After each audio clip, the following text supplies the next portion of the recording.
What are the different types of tumor markers for cancer? Imagine a tiny clue that can tell doctors a lot about what's happening inside your body. That's what tumor markers are, substances produced by cancer cells or by your body in response to cancer.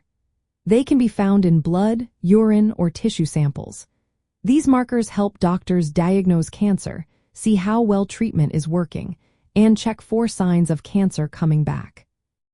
Different types of cancers produce different markers, including those related to reproductive cancers like testicular and cervical cancers. For reproductive cancers, the main tumor markers include several important proteins and hormones. One of the most common is alpha-fetoprotein, or AFP. AFP is a protein normally made during fetal development, but when levels are high in adults, it can point to testicular germ cell tumors, especially non-seminomatous types. Elevated AFP can also be seen in some ovarian cancers, making it useful for diagnosis and monitoring how well treatments are working.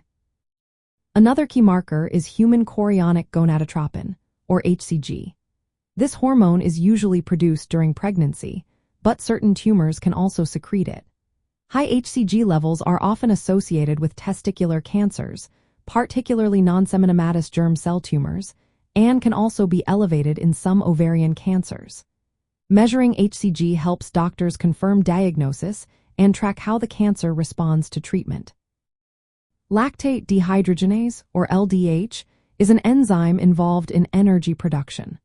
While it's less specific because it can be elevated in many conditions, high LDH levels can indicate tumor burden or aggressive disease, especially in testicular cancer.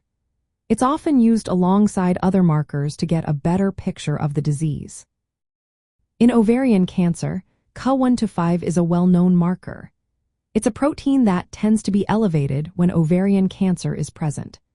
Ca1-5 is useful for monitoring treatment response and detecting recurrence, but it's not specific enough to be used alone for diagnosis because other benign conditions can also raise its levels. Similarly, in cervical cancer, SCC antigen is a marker that's more specific to squamous cell carcinomas, which make up most cervical cancers. It helps in tracking disease progression and response to therapy. Another important marker is human epididymis protein 4, or He4. It's often used together with Ca1-5 to improve detection and monitoring of ovarian and some other reproductive tract cancers. He4 can sometimes detect cancer earlier or help distinguish between benign and malignant ovarian tumors. Carcinoembryonic antigen, or CEA, is a broader tumor marker. It's elevated in several cancers, including some reproductive cancers, but it's more commonly associated with colorectal cancer. Still, it can be used as an additional tool in certain cases to monitor disease.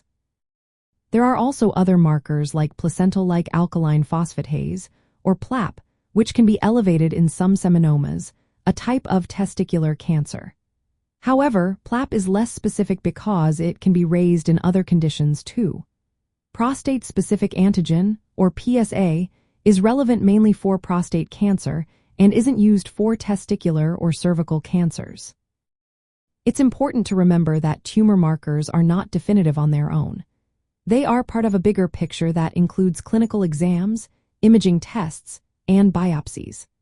Elevated levels can sometimes occur in benign conditions, so interpreting these markers requires medical expertise. They are valuable tools to help guide diagnosis, assess how advanced the cancer might be, and monitor how well treatment is working. In summary, the key tumor markers for reproductive cancers include AFP, HCG, LDH, Ca1-5, SCC antigen, and He4. Each plays a role in helping doctors understand and manage these cancers better. Always consult healthcare professionals for personalized advice, as each person's situation is unique.